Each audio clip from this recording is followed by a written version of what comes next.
what's wrong. I've had it in time. Hello and welcome to 48 Shades of Football, Korean football's answer to a question I think nobody's actually asked yet. Tonight I'm joined by two Korean football visionaries. Opposite me here I have Paul Carver. Don't stop believing. Who's, I think, rather morose looking this week. I can't think why. Possibly because he's been down at Ulsan over the weekend, and just like FC Seoul, didn't manage to score either. Yeah, I went down to Ulsan Saturday, spent the night there having a few drinks with a couple of friends, and my performance was probably worse than Seoul's performance. Didn't score at all. Next to me I've got Mark. Promiscuous girl, whatever you are. I used to think he was a Seoul fan. Judging by the matches he's attended this week, he might be a Pohang fan now. He's obviously the ultimate glory hunter, just goes wherever the wins are going to be. Thanks, Paul. Yep, definitely. I'm a born again Pohang fan after watching yesterday's victory with some fantastic refereeing, but we'll talk about that later. Across from me I have Stevie. She was afraid to come out of the locker. She was as nervous as she could be. She was afraid to come out of the locker. She was afraid that somebody would see. Stevie is still a Seoul Eland fan. Amazingly, after seeing the leopard print cheetah strip that they brought out, I think everyone is looking forward to seeing Stevie, hopefully in the goalkeeper top, because I think it might go better with his hair colour than the grey better one. with the colour of his face at the moment. It's best the colour of his face right now, but it is warm again in my office. Yeah, Stevie will be the main host for today as well, so you'll hear a lot more of Stevie as we go through. Alright guys, good to be here. So this last weekend was the big one, the big kick-off in the K-League. I think you guys both made it to K-League Classic games. For my part, I was up in Paju watching the real league, seeing the real silky skills of the K3. I tried to make it down to Suwon, but shall we just say there was some technical difficulties, so I didn't quite make it down there. Mostly not being able to get out of my bed in time to get the bus. Yeah, it was pretty bad. Alright, so six games this weekend. I think you guys were at Suwon, Pohang, and you were obviously there in Ulsan, Paul. Let's talk about those games later. The other four, what did you make? Any talking points? What did you think of the four other games? I watched Jeonbuk Songnam on the Saturday, and I think the score was pretty much what everyone had thought before the match.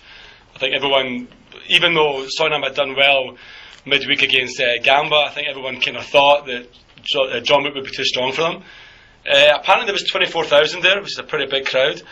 Jeonbuk, for the first half, just completely destroyed Songnam. I think they had 11 corner kicks by half time. They got a penalty just on the stroke of half time, which Edu converted. Second half was a bit more balanced, a bit fairer, I think. But Songnam, again in front of goal, looked a little bit like kind of a lost girl in a bus station. And just couldn't really put anything in the back of the net. Jeonbuk ran up the pitch, got the second goal, and I think, yeah, it was thoroughly deserved in the end, I think. So pretty much as expected for Jeonbuk. That's them now top of the league, I think. Do we expect them to stay there for the next, was it 38 games? It's going to take a huge effort to dislodge them, I think. Having watched probably the next two best teams in the league, Suwon, Pohang yesterday, I would safely say that Jeonbuk will definitely be there by the end of the season. I think I don't see anyone pulling the league apart from Seoul, who will win it because they finished third last year. Yeah, I think we might want to revisit Paul's prediction from last week slightly later in the show. I think so. Yeah, I think so. So the other thing I saw at Jeonbuk was apparently there was an interesting little present for the Songnam fans left in the away section.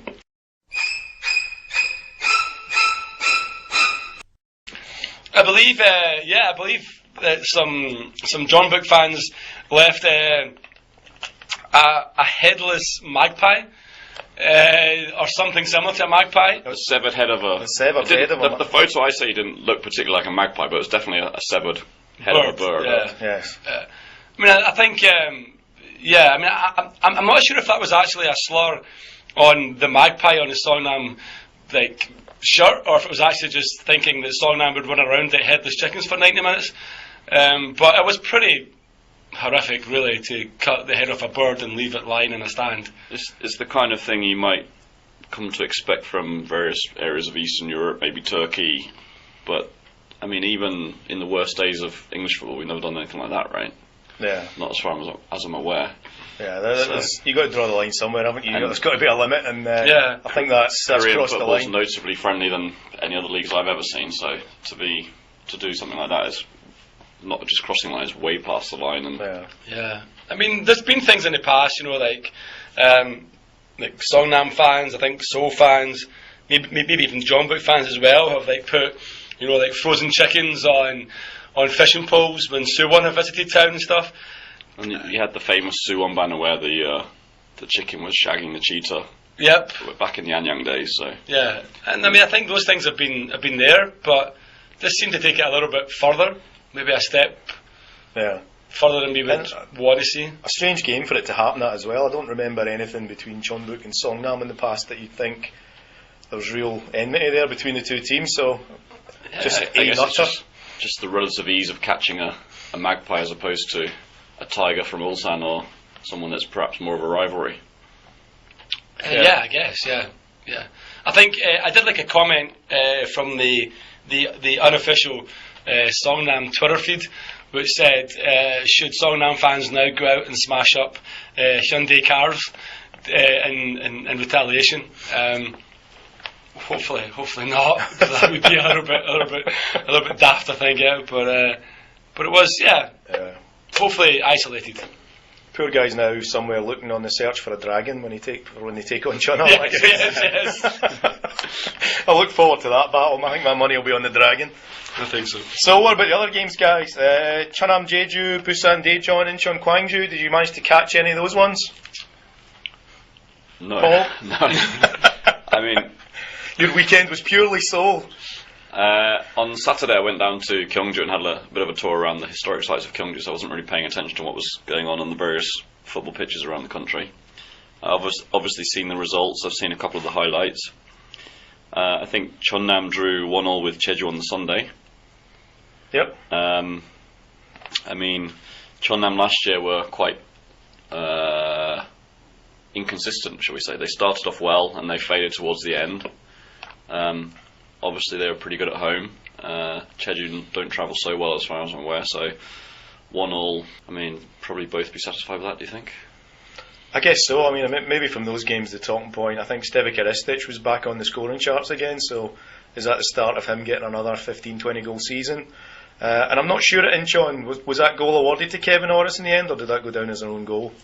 The one that he fired across and got deflected in? Everything I've seen showed it was an own goal, but I mean, he'll want to claim it if he can, right? He certainly will be claiming it, yeah, whether it goes down as an own goal or not. I think it's went officially as an own goal. He was certainly celebrating it as if he was claiming it. That's because the goal bonus he wants to get, right? 5 or 10 million one goal bonus. Yeah. Like, what I thought was quite funny about that game as well was I watched the first half a little bit, like on Neighbour, and like Gwangju's equaliser was kind of like the goal that you would concede when you were playing table football. You know, like when the ball comes over and all the defenders are in one rod and they hit off a defender and go by the goalkeeper. Yeah. That's exactly what the goal was like. It was a pretty embarrassing goal to lose from Incheon's point of view. I didn't see any of the second half. At that point, I was watching Jeonbuk, so I didn't see any of the second half. But the one thing I would say about Gwangju's equaliser is it was impressive for me to see the goalie going forward for that last corner. Oh yeah. Because so many times Seoul have been losing 1-0, even in really important games, and they've never even once sent Kim Young-dae forward to see what havoc he can cause in a corner in time. And I've always said, like, if you're losing 1-0 and it's in the 92nd minute, just send him forward. You might as well. You might as well. You got the hope of drawing 1-1. If you lose 2-0, it's not that much of a difference. So why? But again, that's just down to the limitations of the Seoul manager, I guess. I mean, hopefully, if Gwangju can keep persevering and can keep plugging away, maybe they won't be quite the sort of the relegation fodder that I think I predicted them last week to be. But yeah, I mean, last year they snuck into the playoffs right at the end, and they got through beating all the teams that had sort of dominated them all season. So you'd have to assume that they were, if they can bring that sort of last end of season form into the K-League this year, they'll be perhaps survive. But I guess the good news for both Daejeon and Gwangju is that the bottom two teams right now look as if they'll probably stay there for the rest of the season. Is that right? FC Seoul and Songnam. I cannot wait till Eland starts. I cannot wait till Eland starts their season. Eland are still, I think, unbeaten in a competitive game since last April, was it? They were I think so, yeah. Is that true? Yeah, well, played a competitive game. So, what about the games you were actually at then? Obviously, Mark, as a Seoul and Songnam fan, your game of choice was cheering on Suwon. Yeah, I was down in Suwon for the Suwon Pohang game. It was actually Suwon's birthday. It was their 20th anniversary. Is that why the Suwon players were sporting the funny hats before the game? I think it was. I saw a video of them on Facebook wearing cake hats with candles on them. They had cake on their heads at the beginning and egg on their face at the end, I guess you could say, yeah. But it was it was a pretty good game. It was a pretty decent crowd as well. I got there quite early, as I tend to do when I go to Suwon. So I was there maybe 12 o'clock. It was a nice day, had a few beers. The Pohang fans were it's the first time I've actually been in the Pohang end at a game, and I was kind of impressed by them. They stood up for the whole game, they sang for the whole 90 minutes. It was kind of okay, their team was winning, but it was still pretty impressive. Suwon, I thought, after watching them against Urawa, I expected more from them. As a team who finished second last year, you were expecting a little bit more from them this year. The new signing, Leo, I think I talked about this last week. I still think he's going to be a good player. Gaio missed an absolute howler in the last minute. The ball broke to him, goalkeeper on the deck, nowhere near him, and he tried some kind of acrobatic Karate Kid style volley and put it by the post, and it was so bad that the Pohang defenders were laughing, which is the kind of ultimate mocking of your opponent, I think, yeah. But all in, good game. Pohang deserved to win. What about the red cards? Both deserved, do you think? Yes, Suwon had a guy sent off just before half time. Did that have a big effect on their play, or? It had a big effect in the second half, definitely, yeah. I think it was Bomsok, I think. Bomsok, I think. Who I think maybe the guy who scored the equaliser against Urawa. I'm not too sure. It was like handbags in the box at a Pohang free kick, and then Bomsok grabbed the Pohang player by the throat and lifted him off the ground, and that was the first yellow card. No one saw the second yellow card because it was just that everyone was then looking at the free kick, and I'm not really sure what happened. 30 seconds later, right? Yeah, it was immediately straight afterwards. It was the same free kick, and it looked like he probably deserved it. There was a Pohang player lying on the ground. The other Pohang players were running at the referee, gesticulating for a card. So yeah, that red card probably justified. The Pohang red card, I've watched it twice on highlights. I saw it at the time. I don't think it was a red card. Again, it was 2 yellows. Second yellow, I don't understand really. I think it was they were both pulling each other. So I was a little bit surprised that the Pohang player was sent off as well. Mm. But Suwon had a guy sent off midweek in the Champions League in Beijing, yes, right? They did, yeah. So that's 2 red cards in 3 games for them. I don't think they had anyone sent off against Urawa, did they? No, they... So it's two red cards in 3 games. Is this a sign that Suwon have sort of becoming more physical, a bit dirty, or is it just bad luck or bad refereeing? Or I think it was a combination of all 3. I think in most leagues in the world, right, if you get a yellow card for pushing in the box, for example, the referee, whenever you then go to take the free kick or the corner again, and if it's still happening, it's very rare that the referee books you again. He usually just speaks to you and says, look, get a grip, no more, or I will send you off. So I think maybe bad refereeing, maybe physical, bad luck, all 3 I think. I don't think you'll see a repeat of that kind of sending off again for a long time, to be honest. It's the kind of sending off, to get 2 yellow cards within 30 seconds, the kind of sending off that BBC commentator was saying that's ridiculous, that's stupid. Yeah. What was he thinking, blah, blah, blah. So, Yeah, I was interested to see how the referees do it, because some of the games I saw last season, the opposite was a problem. You know, there was guys getting chopped down straight through and goal, professional foul, and there was not even a yellow card, let alone a red card. So I don't know if the start of the season, maybe the KFA or the K-League have had a word with them and said, you've got to apply the rules a bit more forcefully this season. I don't know, as a seasoned K-League watcher, I've always thought that referees in Korea tend to give yellow cards for what I would determine as a 50-50 challenge, where someone's actually won the ball, and that's been quite common. So I think referees here are quite quick and easy to give fouls or yellow cards. There are certainly a couple of challenges like that in the Seoul-Ulsan game, where Seoul defenders were tackling the Ulsan players and losing out to a free kick or receiving a yellow card for it. Was a bit ridiculous. But I thought just being a Seoul player was yellow card worthy, but You think so, wouldn't you? Speaking of Seoul, Paul, how was your trip? Before we do Seoul, we'd better just check, because I think we haven't talked about Busan Daejeon yet. Oh, wow, really? Did we watch Busan Daejeon, boys? No. Busan won, Daejeon didn't. Move on. Move on, yeah. I did read a bit about this game on Twitter, just to be really quick. I believe in 90 minutes, Daejeon did not have a shot on target. That's all I know about that game. was Adriano playing? Adriano was playing. Apparently he was playing, but I think the coach said after the game that he was only 70% fit. Yeah. So I don't know what he was doing over this. Because this was the the thing, break. right, about Taejeon last year. Adriano took the K-League challenge by storm last year. Yeah. Scored a whole bunch of goals, and people saying, well, will he sign for one of the big K-League clubs, or will he stay with Taejeon? He stayed with Taejeon.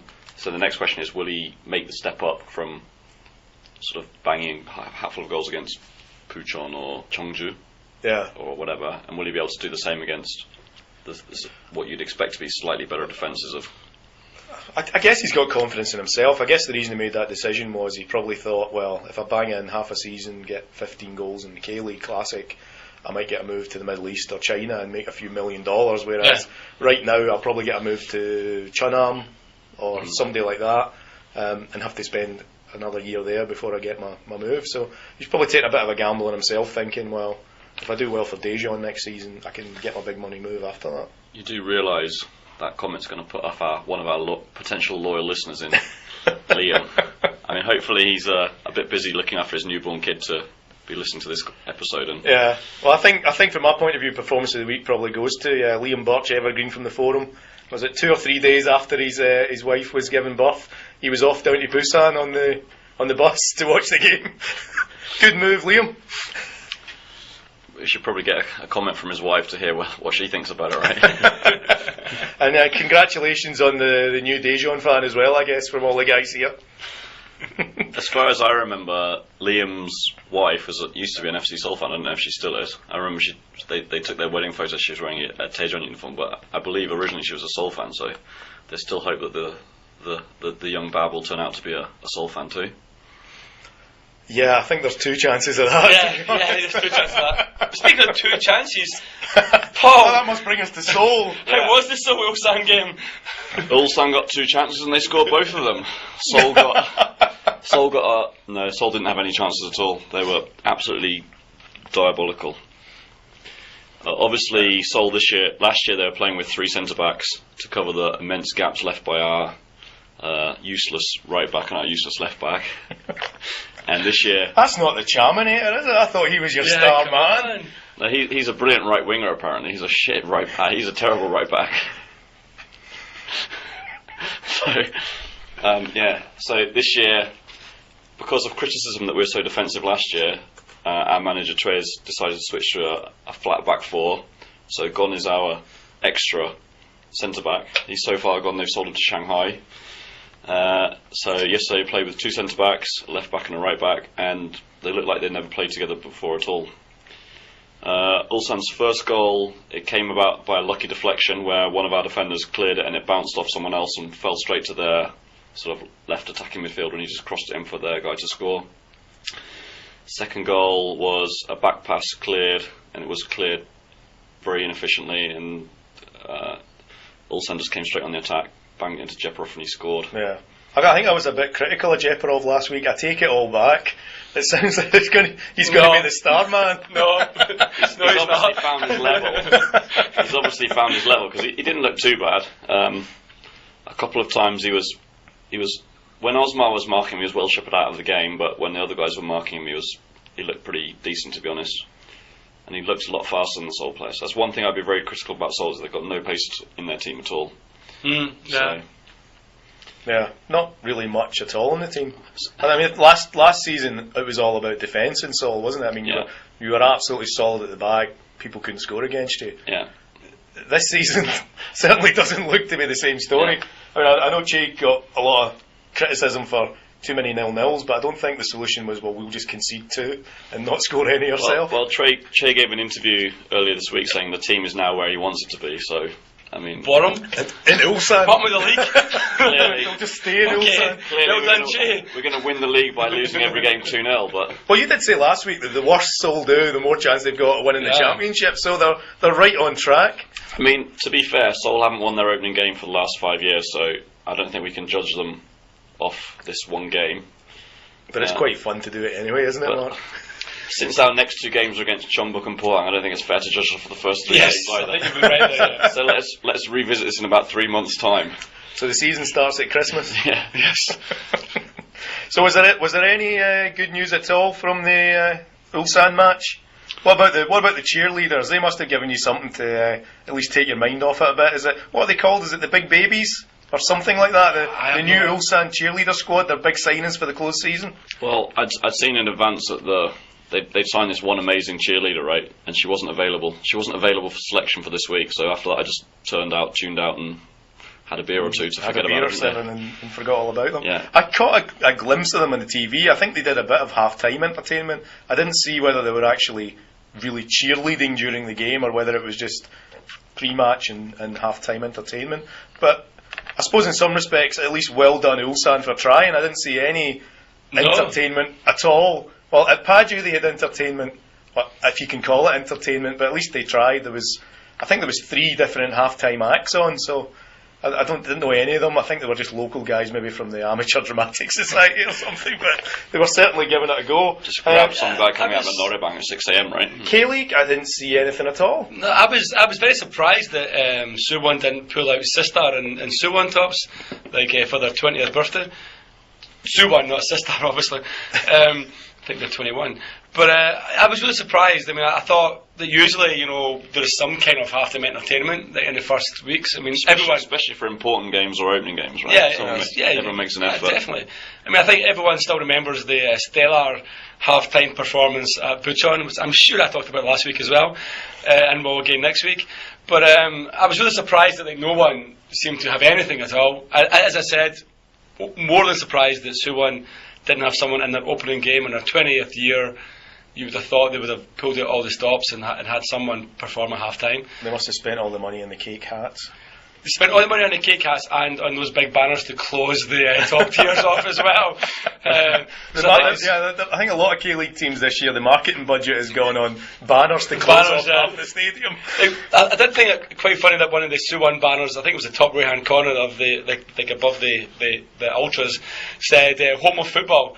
I think that's a little bit of a kind of bit of an exaggeration there. I'm not quite sure. Suwon has been a home of football any time in their history, but anyway. As you know, Suwon fans are famous for having their Third Reich flag among their Ultras fans, right? Yes, yes. I heard they tried to invite podcast favourites Pritz, but they were off on a tour of Poland. I believe there may have been, Paul. I'm unsure. I don't chart Pritz quite as much as you do. It would seem. So on a happier note then, guys. On a happier note, let's talk about the magpie again. Cheerleaders, yes or no? Cheerleaders at the K-League, what do you think? A welcome addition or just a waste of time? Me personally, only a welcome addition if they're in the same stand that I'm in. Which they never seem to be. So I think when I buy my ticket, it's like, Mark bought one for the away end, going to home end this year. Yeah. So yeah, I've never really seen them up close. Again, probably wrong expression. So personally, if they were doing it during the game, I would say no. I think before game, half time, I think yeah. I would agree with you. Before game, half time entertainment, that's acceptable. I mean, I've been very critical of cheerleaders, but when I think about it, I know that Wednesday have had cheerleaders in the past for their half-time entertainment or pre-match entertainment, so that makes it okay then. If Wednesday do it, it's alright by you? Can't argue with that. But yeah, I don't think... Seoul have been doing it now for a few years, haven't they, FC Seoul? 3 years? Yeah. 'Cause I think I've been kind of one time, it was probably an ACL game, I went there and there was 4 or 5 cheerleaders strutting around and they were doing the whole thing during the game, and it was Yeah. it was okay. You know, it's entertainment for the families as well. The hardcore supporters are behind the goals anyway, so it's not really distracting them. They had 2 there at the recent game against Kashima Antlers. There was 2 girls there. I didn't see them after the game started, to be perfectly honest. I didn't see very many people in Soul colours after the game started. It was for a reason. So those poor girls like dancing about, and minus like 6 was probably not a good idea anyway. I like Soul's, what's his name, Soli or something, like the devil. Sid. I think he's kind of quite funny. He sometimes comes up into the stands and gets his photograph taken with kids and stuff during the game. Gets punched in the balls by kids, yeah. Yeah, I think that's now 3 you're on, Paul. Am I getting a yellow card? yeah, I think so. Yeah, I think so. Yeah, that's the final warning there. But I think over himself. Just keep talking. But I think I mean, like, he seems to be a little bit kind of interesting. You have like Suwon have Aguilon or something. Who did Taejon have? Dejan have Evergreen, I believe, is your cheerleader. I think Evergreen's your Not cheerleader. Incheon, I was going to say Incheon. Oh, Incheon have... Oh, not doing that again. Can you guys go away and study the difference between Dejan and Incheon?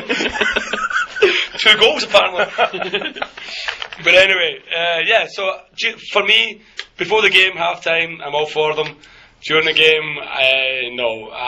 They would I mean, was it last year or the year before? They tried to do a joint cheer between the ultras behind the goal at Seoul and the cheerleaders leading the East Stand. Yeah, there was Didn't something. really work, did it? No. So the ultras would go FC, and all the people in the North Stand would shout FC, and then the cheerleaders would go Seoul, and all the people in the East Stand were supposed to chant Seoul. But the guys in the East Stand they're so quiet. Too busy eating their prawn sandwiches to really participate, I guess. It didn't really work, so it was dropped after a few months. Alright. So, undecided. I think the only way we're going to get to the bottom of this is, I think the big babies probably have to come on the show. I think so, yes. I think, if they're listening in, the Ulsan girls, come up to Seoul, come into Mark's office. Yes. Mark will see you now. One at a time, please. And we'll take it from there, yeah? Sounds One at a time. You're confident. So based on the weekend then, an average amount of entertainment at the games, no entertainment at all at half time. But I think personally, probably for me, the best entertainment right now is looking at the league table and seeing you 2 guys cringing when you look at the league table opposite me in the table. I don't know, I think for me there was something much more entertaining this week, and that was the big reveal of Eland's new kit. Well, yeah, I was just about to say, I guess I've been giving you guys a bit of stick here, and it's probably time to turn the tables and... just a little bit. I think the phrase I used last week talking about the uniforms is nobody's really released a real stinker. So obviously the Eland guys were listening in and thought, we've got to fix that. Yes. I think just for the benefit of any of our listeners that have not seen the kit yet, perhaps you could give it a description, and we'll embellish if necessary if we feel you're not doing it justice. Well, I've got to try and do this without swearing, haven't I? That was the agreement that we made. So I think you start with the concept. The name of the concept is the Leol, which is half leopard, half soul. I think that pretty much tells you everything you need to know about the geniuses that have been behind this strip. I thought it was a Konglish spelling of lol, laugh out loud. Well, that's what I thought as well at first. I think it should have been, to be honest. I saw this strip like Friday morning. I kind of woke up, Friday morning, not feeling the greatest I felt on a Friday morning. We'd all been out on the lash on Thursday night when we woke up to this horrific kit. I thought, is that black spots dancing in front of my eyes because of the alcohol, or is it the real kit? It was something that, for all you kind of older listeners out there, it was something that you would remember Twiggy wearing, like in her heyday. I don't know if we'd really go... Anyone that old, but I remember Twiggy in her heyday. And it was like, just a horrendous mix of like, no thought, no fan input, too much LSD. It wasn't so much Twiggy for me as more, very occasionally you'll see a slightly mad Ajima on the subway who looks like she's going to grab a granny night at a local nightclub in the leopard print. We should describe for people who haven't seen it, the home kit is a blue and black leopard print with, I think they call it gold flashes, and a cheap looking Go iron past the on stripes. a cheap looking iron on Seoul Eland FC badge. They've continued the leopard print cunningly onto the shorts and socks as well, because just having it on the shirt isn't bad enough. Yeah. So the away shirt as well. The away shirt is great. Is a white version of the White same, version. so it's white with kind of black leopard print on it. And then poor Kim Young Kwan has got to wear a red and gold version of the same. Glorious. Glorious. Glory, hallelujah. You've got to wear that every week. And judging by his faces in the photo shoot, I think we'll probably see him at Cheonnam or Jeju or somewhere by middle of May. I think so. I think he's maybe sitting to himself thinking, maybe I could have stayed on the bench. I think it was Ulsan, wasn't it? But it's one of those things where when you see the first one, you think, okay, wow, the home top is terrible. Okay, I'll buy the away top.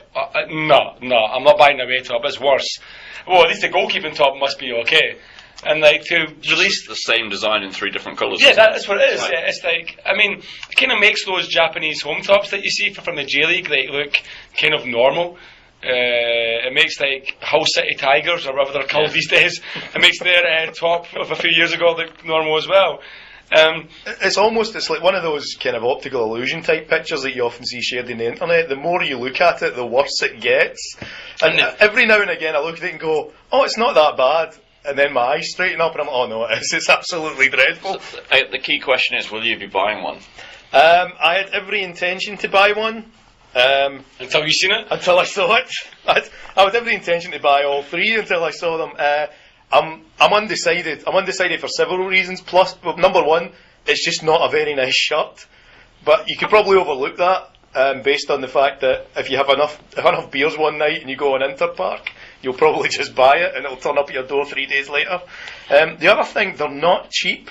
89,000 for a second division authentic replica shirt, I think is what they call them in Korea. But you can get the special edition limited signed shirts. I think they're 300,000 won right now. Could you just say that one more time, Stevie? I think they're 300,000 won right now on the shop. Amazing. I think you need to put that in brackets with words after that. A video printer. Score. That's 300,000 won, which is what it's at, about 170 quid or 180 quid or something like that back home. Not only that, but just to put the cherry on top of the leopard print cake, it's also a special celebratory shirt which they'll only be wearing for 6 months. They're only going to wear it for the first half of the season until New Balance kick in, and actually, New Balance being the Eland official kit provider, are actually going to produce another kit for us to wear in the second half of the season. So you can buy that one now. Presumably people are. You can buy all 3 right now, and then come halfway through the season they'll change the shirt again, and maybe they'll just change the colours. Maybe it'll be purple and silver and everything else. God knows. Wednesday used to have a purple and silver kit back in the 80s. Looked terrible. The thing is, I can't really imagine Eland. I can't imagine New Balance wanting to be associated with Eland. Wanting to be associated with a leopard print kit. I mean, they're just launching into football right now. They've got the contracts of Glasgow Celtic, Liverpool, Porto, and Seville.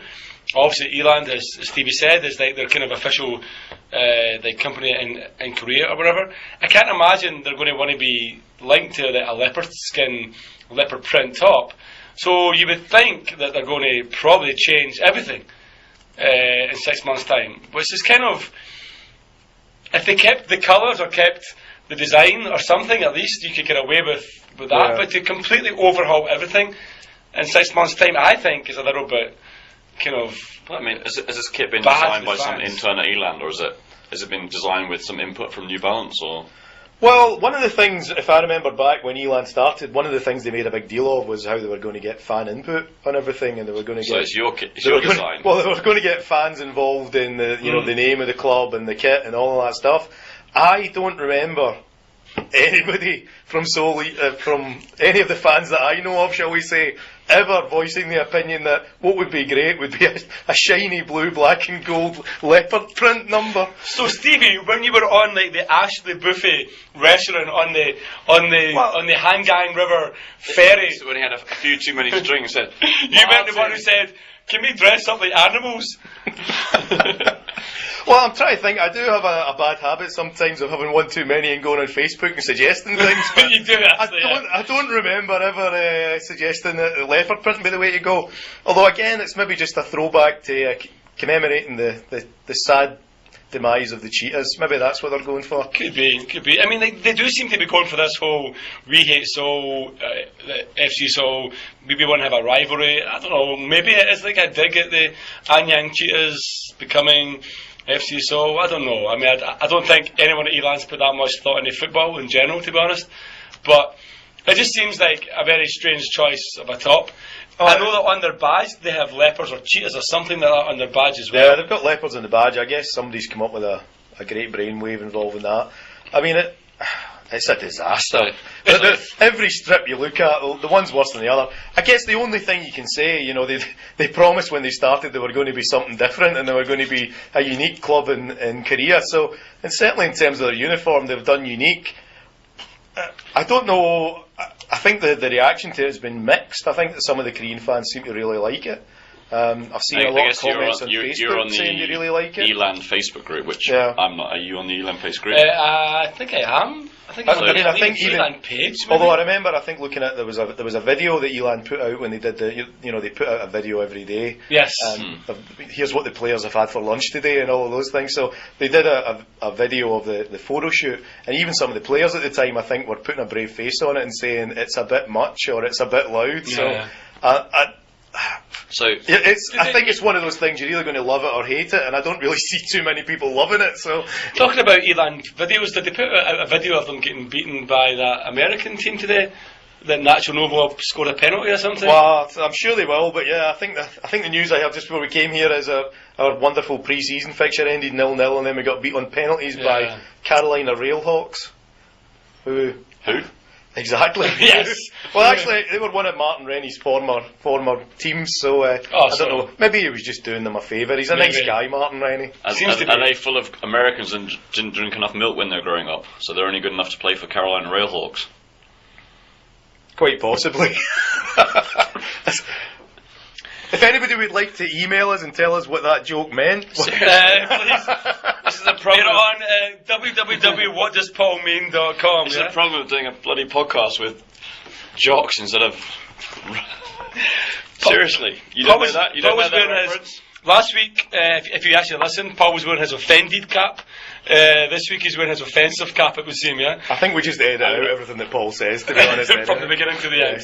But one last comment about this.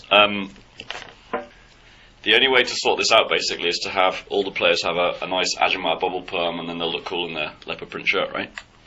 I guess so, although I don't know whether they can do it with shorts or whether they need the full, the Ajima kind of full trousers, the pyjamas that they tend to wear to cut around the neighbourhood. Is there any truth that Eland have got Seoul Eland sponsored visors for the fans in the summertime as well? No, I think the players are actually probably. You'll think Kim Young Kwan's going to have to end up wearing one. The poor guy. We're getting a few balls for it, I think, to be honest. Oh God, yeah. I'd love to be able to defend them, but I'm afraid on this one that's pretty indefensible. If you haven't seen it, go and look it up. I think you can buy them at store.eland or store.soulelandfc.com. Go and have a laugh. And if you get really drunk one night, go and put your credit card details in. They've got thousands of these things they've got to shift. Yes.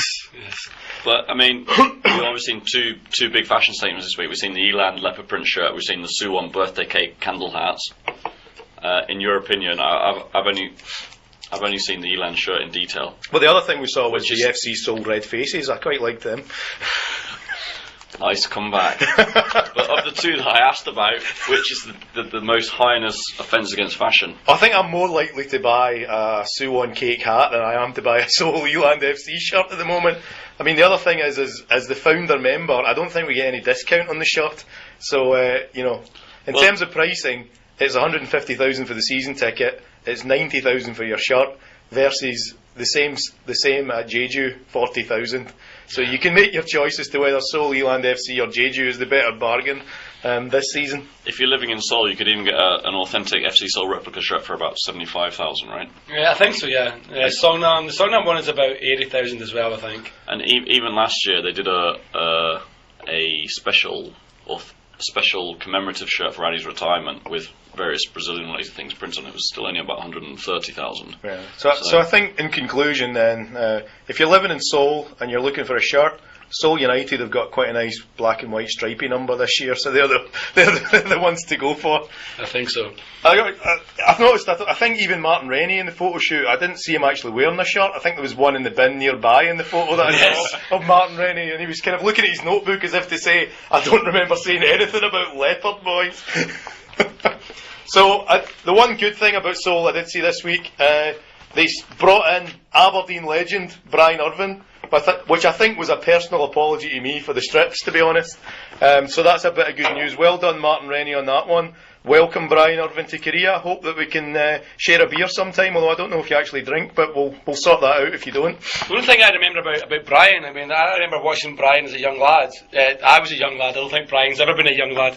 But I remember watching Brian playing for Aberdeen against Celtic, and he brought a lot of colour to the SPL. Mostly black and blue, but he did bring a lot of colour to the SPL. And I think it's good to have another Scot in Korea. Good to have another Scot, and actually, from all accounts, one of the nicest people you'll ever meet as well, Brian. So I've heard as well. I think he was diagnosed with MS at one point, years and years ago, and he came back. He played for Aberdeen after being diagnosed with MS. Went and played another 100 games or something in the SPL for was it Ross County and maybe Dundee. So a top bloke. Well done, Martin Rennie, for bringing him in. Well done, Brian Irvine, for taking the opportunity to come to Korea, and we'll see you at Jamshell. Okay, so we talked a bit there about Seoul Eland FC trying to engage the fans. I think that's something that we've also said we're going to do. So one of the things we've committed to do, we are here to answer your questions. Any questions about Korean football, the K-League in general, or anything about following the ins and outs of the Korean football scene, please feel free to send them to us, and we'll do our best to answer them, no matter how ridiculous or stupid your question might be, because the answer will be even more ridiculous and stupid, so don't worry about it. It's best if Paul answers it. If you're really lucky, Paul might tell you a joke. If you're really unlucky, he might tell you 2 jokes. And one of them will be about milk and Scousers, apparently, but I still don't get it, but anyway. Accrington Stanley, who are they? Okay, exactly. And if any of this makes the podcast, I'll be really surprised.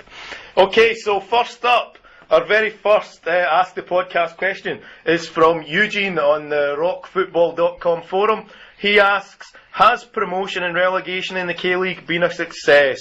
What do you think, guys? Mark, what do you think? Not for Dejan, I would say. I think the idea of promotion and relegation makes sense. Obviously, if you have like a league that no one comes up or goes down from, it kind of gets a bit stale, especially for like the bottom half of the table.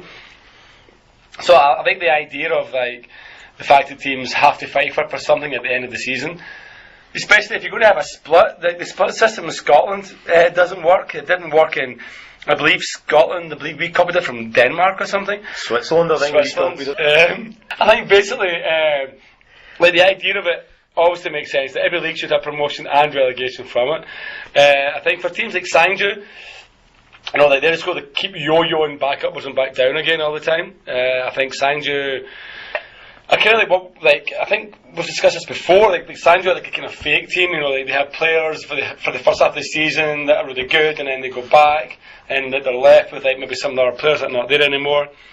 I think Dejan obviously romped the K-League Challenge last season. Will they do well this season? After round 1, you'd have to say probably not. So I think Dejan might go straight back down again. Does that then mean Gyeongnam will come straight back up?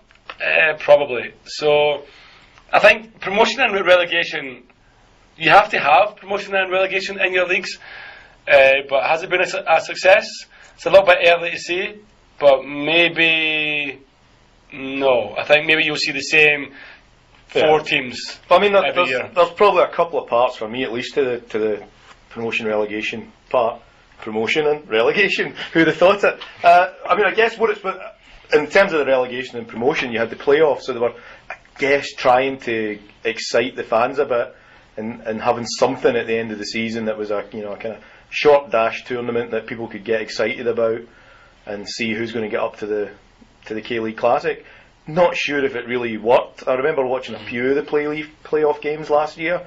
I don't think the crowds were that massive. I don't think there was a hell of a lot of interest in them.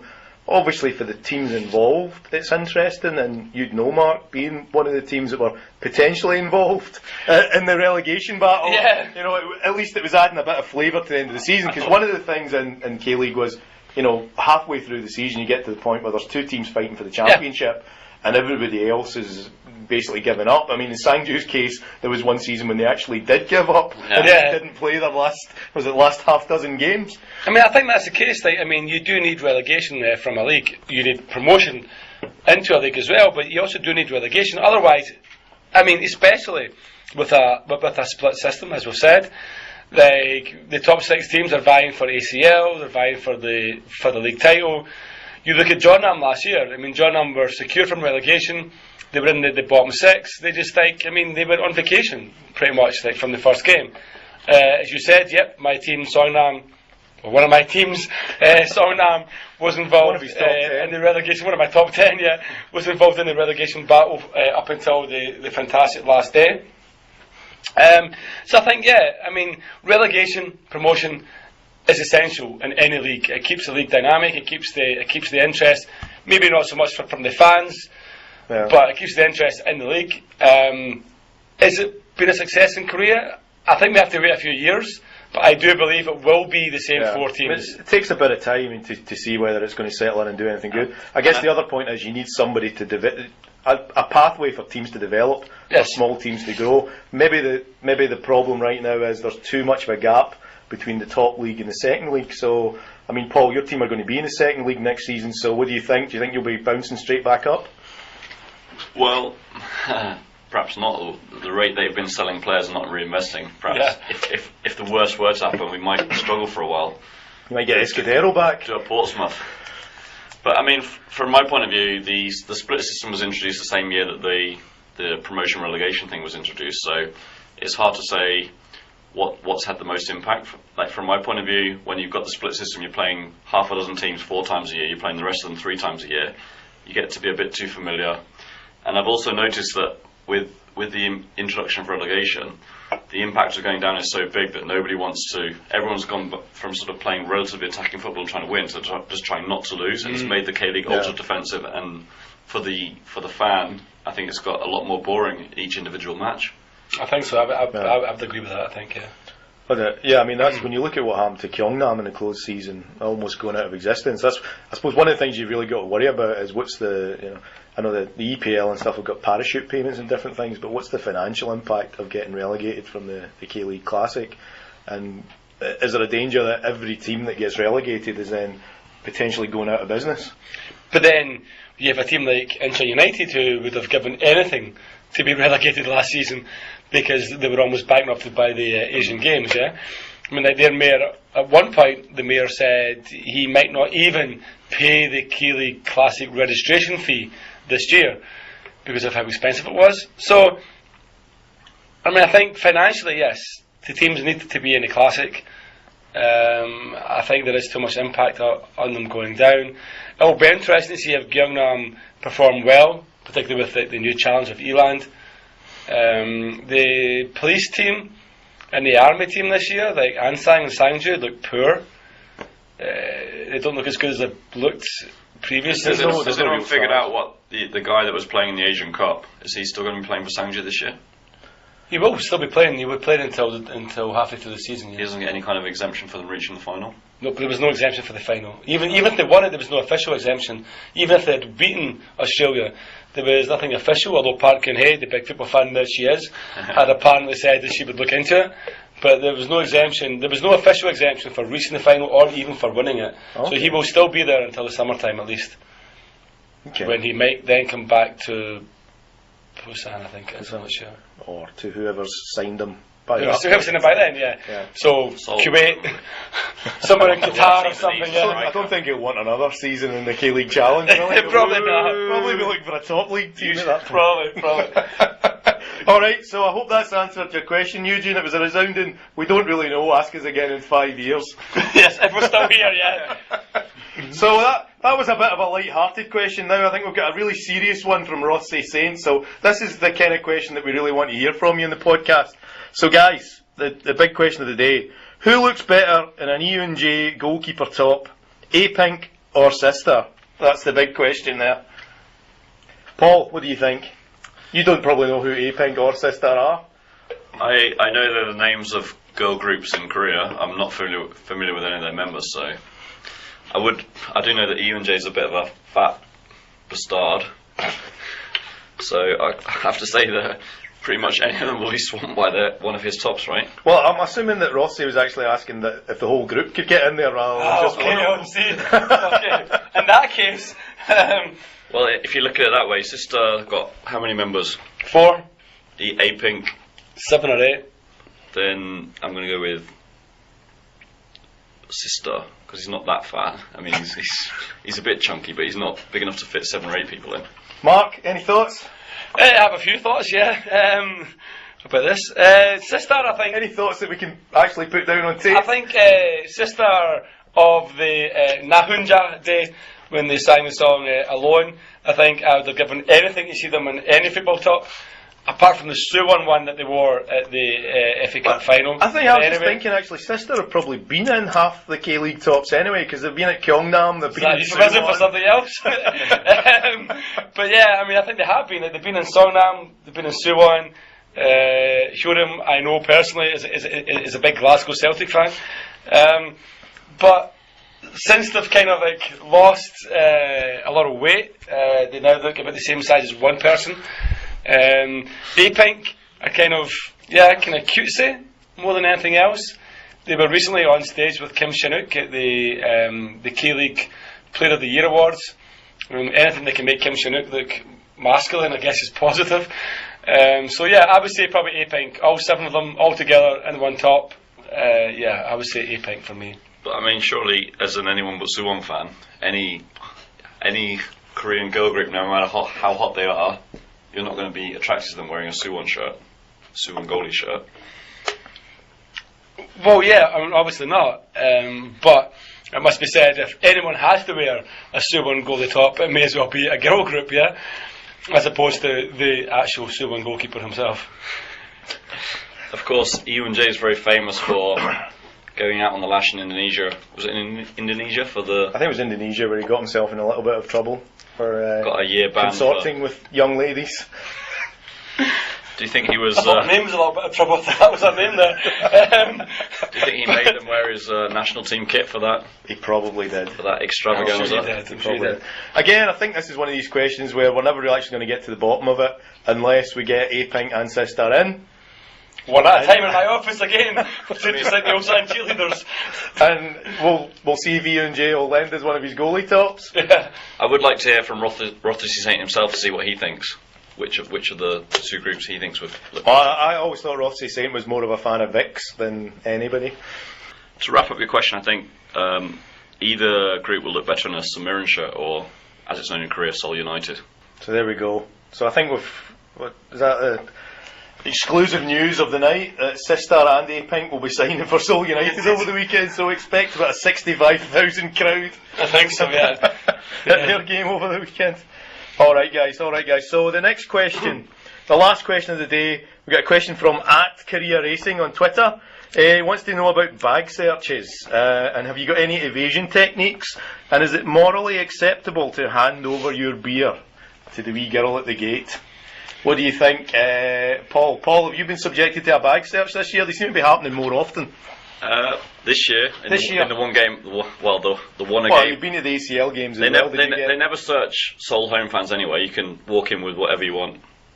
I mean, I've never been searched at Seoul. Have you been searching home? Never been searched at Seoul, the home end though. Away end, yes. My one away game this year was Ulsan away. They didn't search us there. They were selling cans in the ground and they weren't decanting it into paper cups, so you could just buy a can, leave it unopened, take it down to the pit, take it down pitch side and drink it as you wanted. So my experience this year is no bag searches at all. So your evasion technique is just rock up, look as innocent. if you know what you're doing, and just storm into your seat. But And I mean, Soul games never is mind amazing security. technique, yeah. For me, the worst away ground I've been to for searching is Jeju. They're very strict about what you can take in there. They don't let you take in any bottles, you can take in plastic bottles, no Is this the glass stadium or is this customs at the airport? bottles. It's the stadium.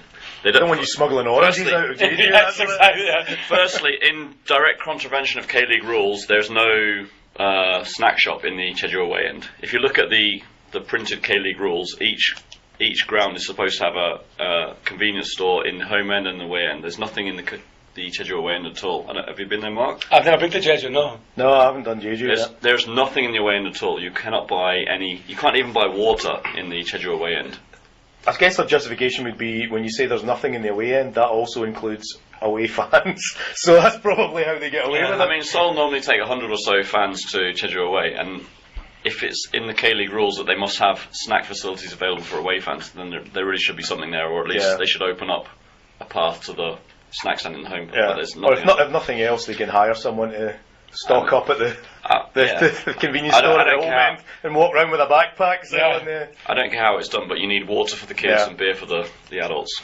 I've got to say, I think I've noticed the bag searches have been a bit more prominent this season. I went to Suwon for their Champions League game. I had my beer taken off me at the gate. It was done in a very Korean style, though. I know from going to games in Scotland, you try and walk in with half a can of Coke, and the police jump on you, throw you to the ground, take your bag, search you. Everything you own is thrown in the bin, and then you're frog marched into the cells for the night. Whereas in Korea, what they did was they took my beer away, stored it for me nicely at the gate, and gave me a ticket so that I could go back and pick it up any time I wanted. When was the last time you went to a game in Scotland? When was the last time I was at a game in Scotland? Not that long ago, actually. Probably within the last year. Because even a couple of years ago, when I went to games in England at Wednesday, they'd search you. They do like a frisk and search your bags when you're going in. But I've been twice this year, and no bag searches at all. You just take in whatever you want. Yeah. And I assume that if you started lobbing like bottles of beer onto the pitch, they'd soon crack down on you. But they're not overly. Yeah, well, certainly in Scotland, alcohol is still banned at the game, so it's a criminal offence to have alcohol inside the stadium. I don't think it is in Korea, judging by what Doesn't make what I saw yesterday as well. Yeah. In England, I think you can drink underneath the stands. There are bars underneath the stands, so you can't take drinks pitch side, but you can drink. Yeah. And in Korea, obviously, you can drink wherever you want, as long as it's from an open can in a paper cup, Paper cup or a plastic cup, yeah. theoretically. Although, It seems pretty random in Korea, because even when there are bag searches, it's 50-50 as to whether anybody will actually search you, or whether even if they do search you, they'll find anything. I think the other thing is, if you go on the official supporter bus, they just kind of wave those guys in, so they take in like glass bottles of soju, whatever they want. But if you go in as an individual fan, they tend to search you more.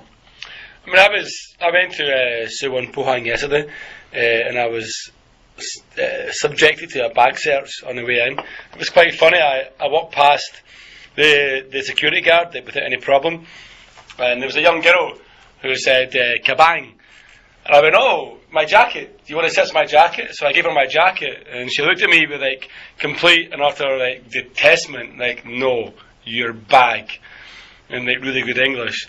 So I gave her my bag slightly, and I like opened it, and I showed her for some reason on a Sunday I had ties in my bag. I have no idea why.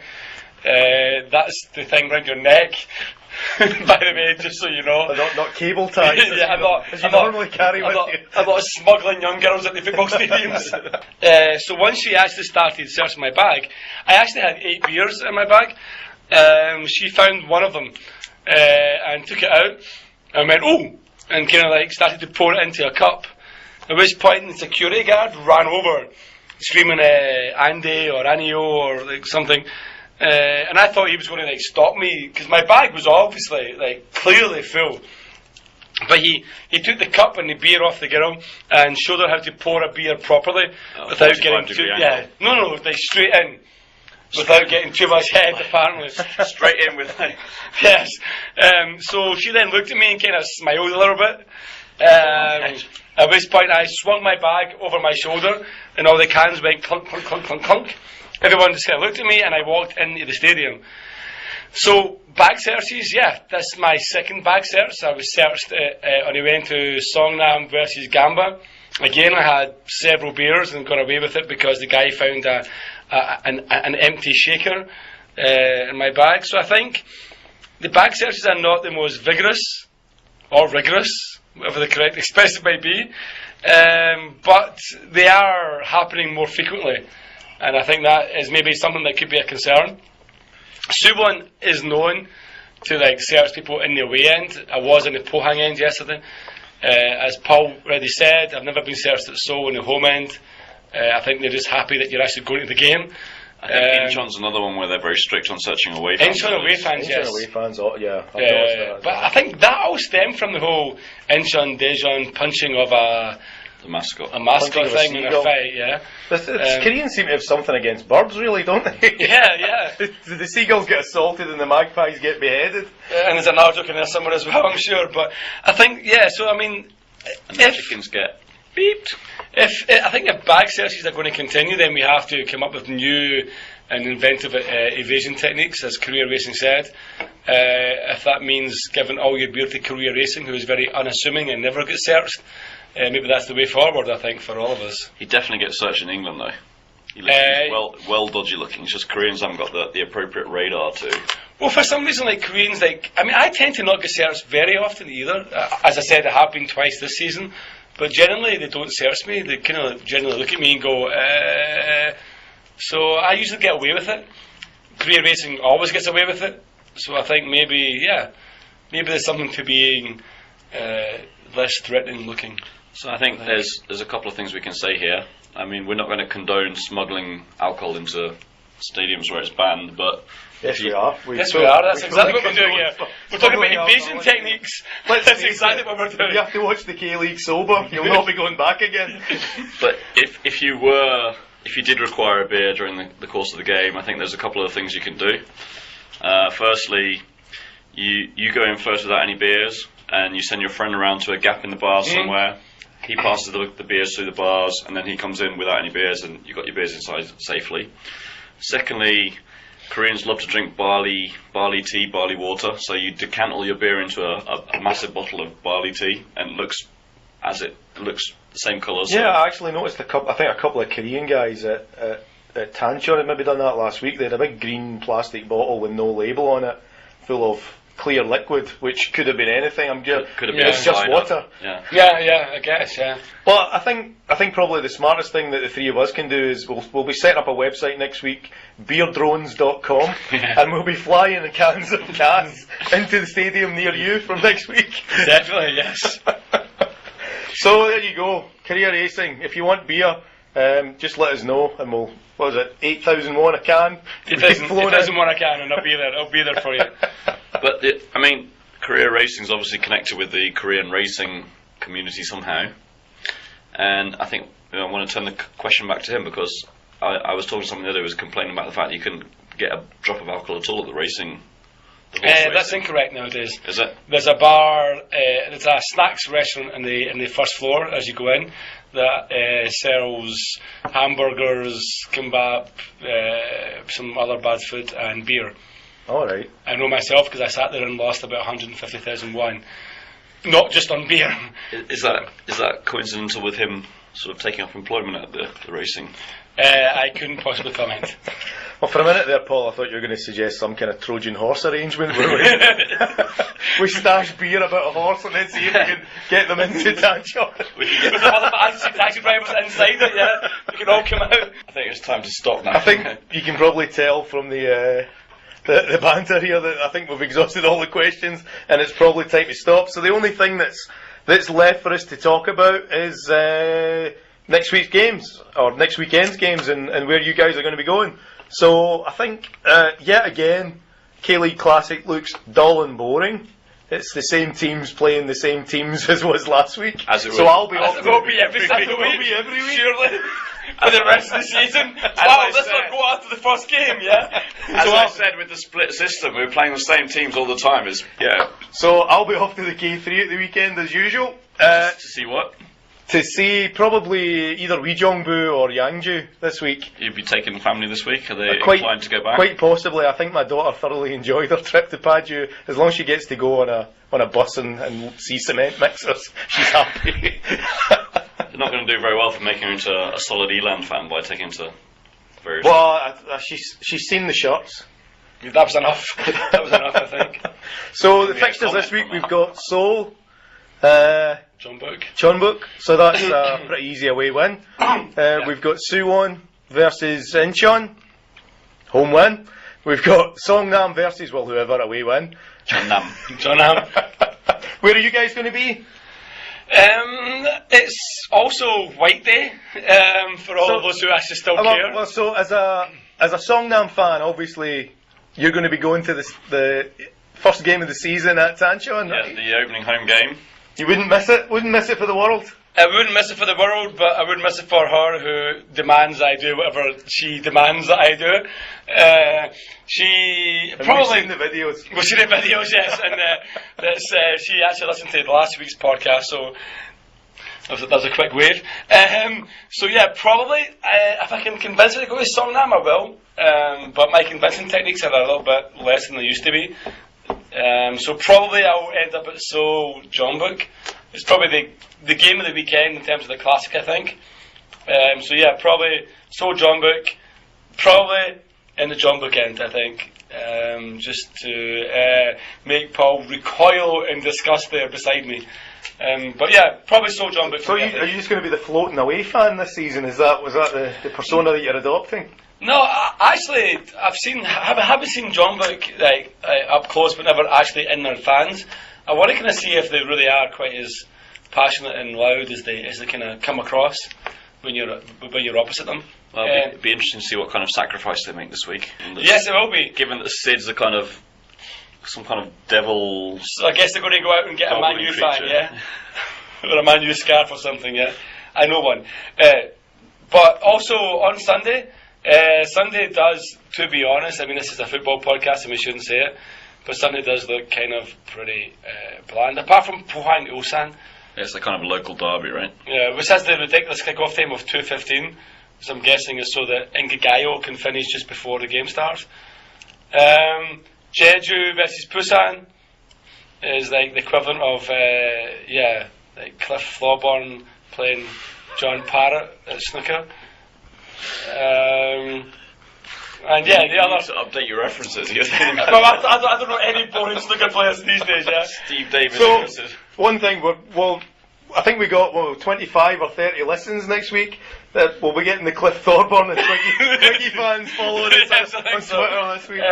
But I think definitely, game of the weekend probably Seoul Jeonbuk or Pohang Ulsan. Game to go to, game to avoid. Probably the K-League Challenge All-Star match of Daejeon versus Gwangju. Yeah, well, I mean, I think you're right. Pohang Ulsan probably looks like the Champions League decider, and then you've got top v bottom, Seoul versus Jeonbuk. Yeah. Top V next to bottom on alphabetical order. Nope, Seoul are definitely What? bottom, Paul. Paul has just Sorry. found out that Seoul are bottom of the league, So- even though he is a Seoul fan. So, yeah, Seoul's number one supporter has just realised that they are dead Sorry, bottom of the league. The table I saw yesterday had us in 11th for some reason. Was that the one that was on the FC Seoul website by any chance? Alphabetically, Seoul comes above Songnam. It does, but because your two goals were against Ulsan and their two goals were against Jeonbuk, it's all done on who do you think is better. Anyway, Paul, I'm assuming you're going to Seoul Jeonbuk. Yeah. I've bought the season ticket, so You've got to not go would be throwaway money. So yeah, as a decent Yorkshire chap, I'll be going along. Any games on Sunday? Are you going to be trying to fly to Jeju for a game or head down to Daejeon or? Nope. Nope, okay. I might go to. Is there any decent minor league games on Sunday?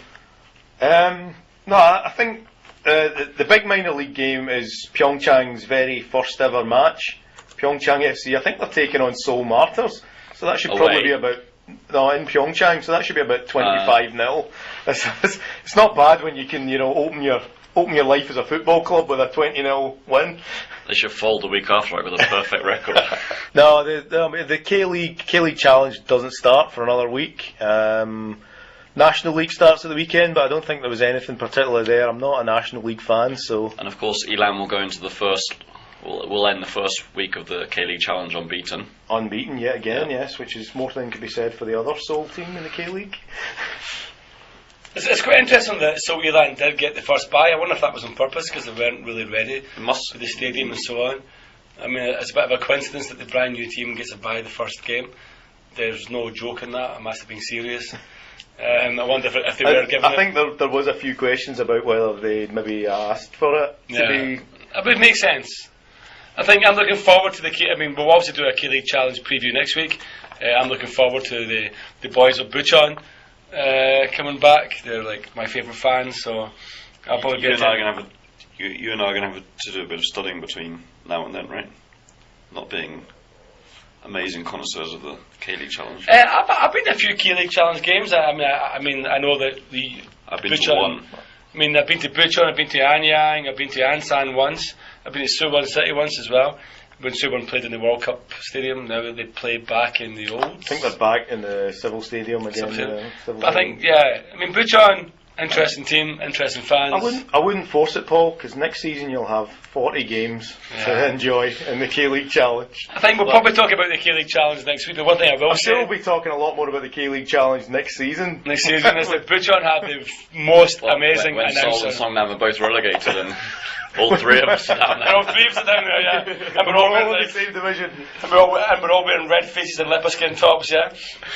But I anyway, think that might catch on, the whole leopard skin thing. I think there'll be zebra print and tiger stripes and all I'm sorts. going to remain ever optimistic for Sol's performance this weekend. We did have a good record against Chunbuk last year. I think we won. Was that the sister one or the E-Pink one? I think we won twice, drew once, lost once in the end. I don't believe that was the four results at all, to be honest. But I believe it was. We definitely won away, definitely won at home, definitely lost the second one at home. I can't remember the result of the fourth. So game, guys, while these guys are arguing, I think we'll leave it there. We'll say good night. first one you drew one each.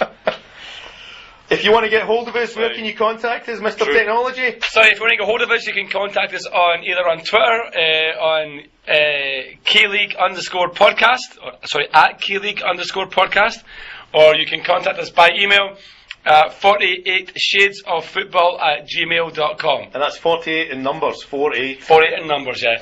Just like we already got an email today telling us about a supporter's favourite K-League story, which we will share next week. We didn't have enough time to put it before recording. Okay, I didn't even excited to mention hear it that before next week. And thank you. Singing in our things can only get better, can only get better. If we see it through, that means me and I mean you too. So teach me not to think, can only get better, can only get, take it all from me, you know. I know that things can only get better.